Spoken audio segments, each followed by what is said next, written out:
2 سال سے ایک بندہ قید تنہائی میں ہے، ٹھیک ہے، اور اس کو اتنی اذیت دی جا رہی ہے، تو اگر وہ ٹھیک بھی ہوگا تو اس کی ذہنی کنڈیشن خراب ہو جائے گی۔ چکوال میں جائیداد کے لیے صرف بہن بھائیوں کے ساتھ ظلم ہونے کی جو داستان ہے وہ بریک کی تھی ایکسپریس کے نمائندہ راجہ ذوالفقار نے چکوال سے، جو کہ پولیس کے ساتھ اس وقت یہاں پر پہنچے جب پہلا ریڈ ہوا اور جبین کی ڈیڈ باڈی کو یہاں سے پولیس نے ایویکویٹ کیا۔ رائے صاحب یہ بتائیے گا کہ جب آپ پولیس کے ساتھ یہاں پر آئے تھے وہاں اس حویلی کا کیا سین تھا؟ کیا وہی صورتحال اس وقت بھی ہے؟ یہ 12 تاریخ کا واقعہ ہے جی، 12 فروری کا۔ تو 12 فروری کو دن کو پولیس کے مطابق کہ پولیس کو ایک گمنام خط موصول ہوا جس پہ انہوں نے ایک اپنی ٹیم تیار کی یہاں پہ ریڈ کرنے کے لیے۔ تو جب پولیس یہاں پہ پہنچی تو ہم بھی پولیس کے ساتھ یہاں پہ گھوک گاؤں میں پہنچ گئے۔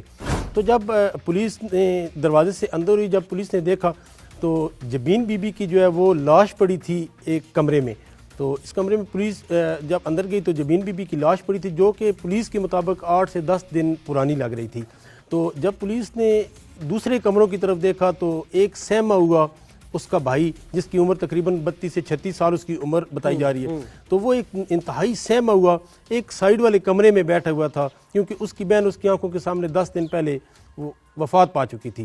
تو اس کے بعد اس کو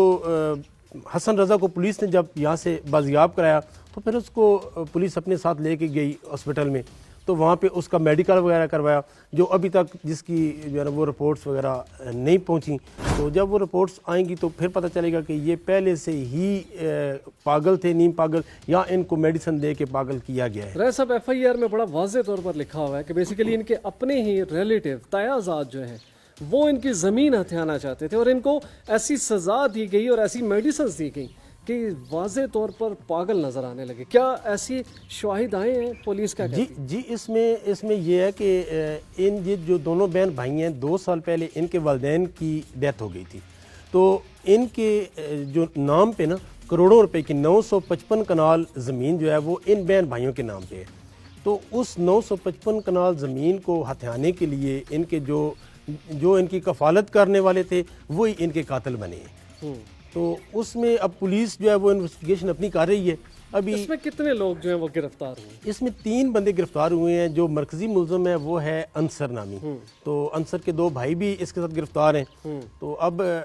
مزید گرفتاریوں کے لیے بھی پولیس کا کہنا ہے یہ کہ پولیس سے ہماری جب بات ہوئی تو پولیس نے بتایا کہ مزید گرفتاریوں کے لیے بھی جو ہے وہ ہم چھاپے مار رہے ہیں، اس میں اور بھی لوگ انوالو ہیں۔ اب جنہوں نے دیکھا، جو اڑوس پڑوس میں تھے، جنہوں نے دیکھا اور اس پہ آواز نہیں اٹھائی یا پولیس کو انفارم نہیں کیا، وہ بھی برابر کے اس جرم میں شریک ہے۔ تو پولیس کا یہ کہنا ہے کہ ہم باقی بھی مزید لوگوں کے لیے چھاپے مار رہے ہیں، تو جو ہی کوئی گرفتاری ہوگی تو وہ بھی سامنے آئے گی۔ رائے صاحب اس ظلم کا جو ایک آخری وکٹم بچا وہ ہے حسن رضا، وہی عینی شاہد ہے، وہ بیان دے سکتا ہے کہ آخر بیسیکلی ہوا کیا۔ پولیس نے تو ایف آئی آر درج کر لی، اس کی کنڈیشن کیا ہے، وہ کس حالت میں اور کس ہاسپٹل میں؟ حسن رضا چونکہ آپ کو بتایا بھی 10 دن پہلے اس کی بہن کی بھی ڈیتھ ہو گئی تھی اور 2 سال سے وہ یہاں پہ قید ہے۔ کوئی 1-2 دن کی بات ہو تو بندے کا کچھ ذہنی توازن ٹھیک ہوتا ہے، 2 سال سے ایک بندہ قید تنہائی میں ہے، ٹھیک ہے، اور اس کو اتنی اذیت دی جا رہی ہے، تو اگر وہ ٹھیک بھی ہوگا تو اس کی ذہنی کنڈیشن خراب ہو جائے گی۔ تو ابھی پولیس کا کہنا ہے کہ اس کو ہاسپٹل میں لے کے گئے ہیں، ابھی ڈاکٹر اس کا علاج کر رہے ہیں، وہ اس قابل ہو پائے کہ جب وہ اپنا بیان دے سکے تو باقی اس سے آگے کی جو تفتیش ہے وہ اس کے بیان کے ساتھ ہی چلے گی۔ ایف آئی آر میں واضح طور پر لکھا ہوا ہے کہ اس خاندان کو یا ان 2 بہن بھائیوں کو خوراک نہیں دی جاتی تھی، سردی شدید تھی، ایک نامعلوم خاتون کچھ شاپر کھڑکی کے سوراخ سے ان تک پہنچاتی تھی، ایسی چیزیں ایسی شواہد ملے ہیں کہ جس طرح شاپروں میں کھانا وہ آپ دیکھ سکتے ہیں کہ گھر کے اندر پڑا ہوا ہے شاپروں میں، جو بتایا گیا کہ کوئی ایک خدا ترس خاتون جو رات کے اندھیرے میں، دن کو بھی نہیں رات کے اندھیرے میں، وہ کبھی دیوار سے، کبھی کسی کھڑکی سے، کبھی کسی سوراخ سے وہ ان کو کھانا پکڑا جاتی تھی، اور یہ دونوں بہن بھائی اسی کھانے پہ زندہ تھے۔ اور یہ سردی کا موسم، آپ کو پتہ ہے سردی کے موسم میں ان ساری چیزوں کو برداشت کرنا انتہائی مشکل ہے۔ تو اب یہ تعین پوسٹ مارٹم رپورٹ کے بعد ہوگا کہ یہ سردی سے مر گئے ہیں یا بھوک سے مرے ہیں، لیکن ان کے ساتھ جو یہ انسانیت سوچ سلوک کیا گیا ہے ٹھیک ہے، اس میں یہ اہلیان محلہ کا بھی اگر دیکھا جائے تو اہلیان محلہ بھی اس جرم میں برابر کے شریک بنتے ہیں کہ جن کے سامنے یہ سب کچھ ہوتا رہا لیکن کسی نے آواز نہیں اٹھائی۔ اب اس کے پیچھے دیکھنا یہ ہے کہ بااثر افراد کون ہیں جو یہ سب جو ہے نا وہ کروا رہے تھے اور ان کی پشت بنائی کون کر رہا ہے۔ یہ واضح ہو گیا کہ واقعی یہ مالک ہیں سینکڑوں کنال زمین کے۔ یہ تو واضح ہو گیا، یہ تو پولیس نے ان کے نام پہ جو زمین کے کاغذات ہیں وہ نکلوائے، ان میں 955 کنال اور 10 مرلے زمین جو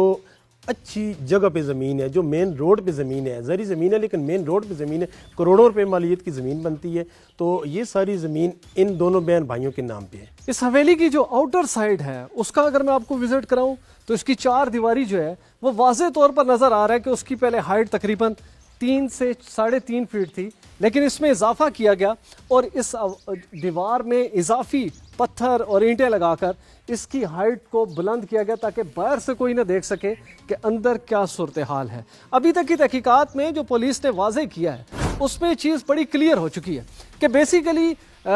جبین اور حسن رضا پر ظلم کا آغاز اس وقت ہوتا ہے جب 2 سال قبل ان کا والد چودھری زرتاج اس دنیا سے رخصت ہو جاتا ہے، کیونکہ ان کے کوئی بہن بھائی نہیں ہے، کوئی دیگر ایسے کلوز ریلیٹو نہیں ہے جو کہ اس ساری جائیداد کے وارث بن سکتے۔ صرف اور صرف یہ دونوں بہن بھائی تھے اور ان سے جائیداد لینے کا اختیار صرف انہی لوگوں کو تھا جو کہ اس کے چچا زاد ہیں، تیا زاد ہیں، پھپھو زاد ہیں۔ تو بجائے اس کے کہ وہ ان دونوں کے ساتھ ہیلپ آؤٹ کرتے، ان کی ساری ضروریات کو پورا کرتے، انہوں نے کوئی کسر نہ چھوڑی کہ دنیا سے رخصت ہو جائیں اور ساری جائیداد کے یہ اکیلے وارث بن جائیں۔